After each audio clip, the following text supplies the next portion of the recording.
The Nexus Council had declared victory 3 cycles ago. Admiral Zethvar of the Hegemony Fleet stood on the observation deck of his dreadnought, watching the final bombardment of Kepler 442b's surface. The primitive civilization below had finally ceased their futile resistance. Their crude nuclear weapons and kinetic projectiles had proven laughably inadequate against the combined might of 17 galactic civilizations. "Another world cleansed," his tactical officer Commander Rix reported with satisfaction. "The infestation has been contained before it could spread beyond their home system." Zethvar nodded approvingly. The species had called themselves humans, and intelligence reports suggested they had been on the verge of developing faster-than-light travel. The Nexus Council's preemptive strike doctrine had proven correct once again. It was far easier to eliminate emerging threats while they remained confined to a single world. "Signal the fleet. Begin Phase 2 sterilization protocols," Zethvar commanded. "I want no trace of their technology or biological signatures remaining." The massive fleet of 847 vessels began their systematic destruction. Plasma cannons scorched continents, antimatter torpedoes vaporized cities. Within hours, the blue-green marble that had once teemed with life became a blackened husk floating in the void. The Council had been unanimous. Humanity's aggressive expansion rate and technological advancement curve marked them as a Category 5 threat. Their primitive broadcasts had revealed disturbing qualities: an inexplicable refusal to surrender, irrational loyalty to fallen comrades, and a tendency toward innovation born from desperation. Such traits had toppled entire galactic orders in the past. Better to eliminate them now. 3 months later, Zethvar received the first anomalous report. A deep space monitoring station in the Vega sector had detected unusual quantum signatures. Signatures that matched the extinct human technology profiles. "Impossible," he muttered, reviewing the data. "We confirmed total planetary sterilization. There were no off-world colonies detected." Commander Rix shifted uncomfortably. "Sir, there's more. Long-range sensors have detected similar signatures in 12 other systems. The patterns suggest coordinated movement. The reports multiplied daily.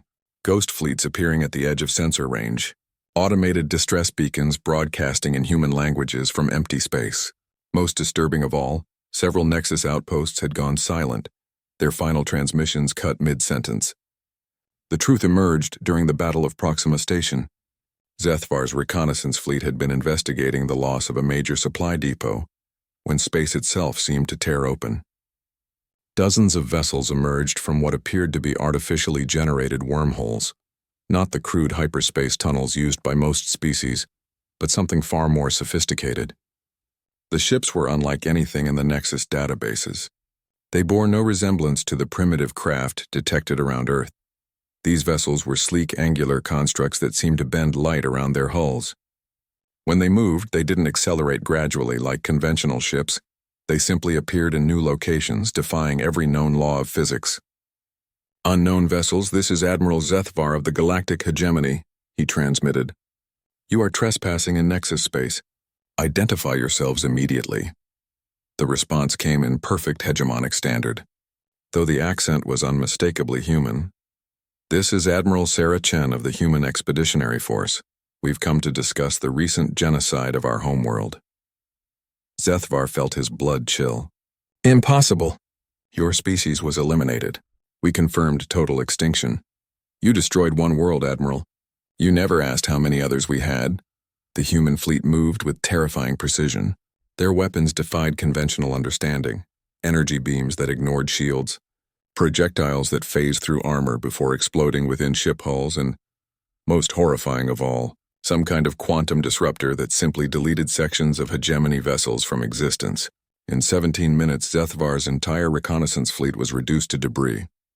The message that followed reached every Nexus world simultaneously, broadcast through technologies that bypassed all known communication networks. "Citizens of the Nexus Council, this is Admiral Sarah Chen speaking on behalf of humanity. 3 months ago, your governments ordered the extermination of our homeworld, believing it would end our species. You were mistaken on several critical points. First, Earth was never our only world. While you spent decades planning our destruction, we had already seeded colonies throughout the galaxy using technologies your intelligence services failed to detect. Second, you underestimated our capacity for adaptation. Every weapon you used against Earth has been analyzed, reverse-engineered, and improved upon. We learned from your attack. Third, and most importantly, you fundamentally misunderstood human nature. You saw our refusal to surrender as a primitive weakness. You were wrong. It's our greatest strength. We are giving you one opportunity to surrender. Any world that lays down arms will be treated according to the Geneva Conventions of our homeworld. Any world that continues hostilities will discover why other species should fear an angry humanity. You have 72 standard hours to decide. The Nexus Council's emergency session lasted 19 hours. Representatives from 17 civilizations argued frantically about response options. Some demanded immediate military action. Others urged negotiation. Admiral Zethvar, monitoring from his flagship, watched the debate with growing dread. His own intelligence reports painted an impossible picture. Human fleets were simultaneously blockading dozens of major Nexus worlds, appearing and disappearing at will, their numbers seemingly endless. How had an entire species hidden such capabilities?